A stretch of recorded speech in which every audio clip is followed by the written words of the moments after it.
Salaar movie చూసిన Sunny Leone Telugu ప్రజలు అభిమానిస్తే గుండెల్లో పెట్టుకుంటారని అన్నారు. సినిమా నాకు చాలా బాగా నచ్చింది. నాకు తెలుగులో మూవీస్ చేయాలని ఉంది, అవకాశం వస్తే చేస్తాను.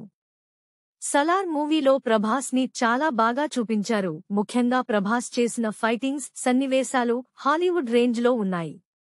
చాలా మంది సినిమాలకు ఐటెం సాంగ్స్, డాన్సులు చూడడానికి వస్తారు అని అనుకుంటారు. కానీ సలార్ మూవీ దానికి భిన్నంగా ఉంటుంది. సినిమాలో ఐటెం సాంగ్స్ లేవు, డాన్స్ కూడా అంతగా లేదు, కానీ సినిమాని మాత్రం అభిమానులు ఆదరిస్తున్నారు. ఈ సినిమా చక్కని ఉదాహరణగా చెప్పవచ్చు. సినిమాలో ఆడేది సినిమా యొక్క కథ, నటీనటులు చేసిన నటన వలన. కేవలం వాటి వల్ల మాత్రమే సినిమా అనేది ఆడుతుంది. ఈ సినిమాలో ఇంటర్వెల్ ఫైట్ చాలా బాగా ఉంటుంది.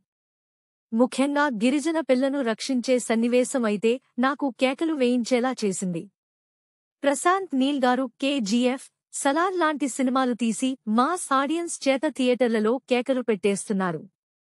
ఆయన ఇలాంటి సినిమాలు మరిన్ని తీయాలని నేను కోరుకుంటున్నాను. ఇక నా అభిప్రాయంలో ఈ సినిమాలో పాటలు, డాన్స్ ఉన్నట్టయితే ఇంకా చాలా బాగుండేది. కానీ అది ప్రశాంత్ నీల్ గారి శైలికి భిన్నంగా ఉంటుంది. ఏదేమైనప్పటికీ మూవీ మాత్రం చాలా బాగుంది అని అన్నారు. ఈ మూవీలో ప్రభాస్ చాలా హ్యాండ్సమ్గా ఉన్నారు.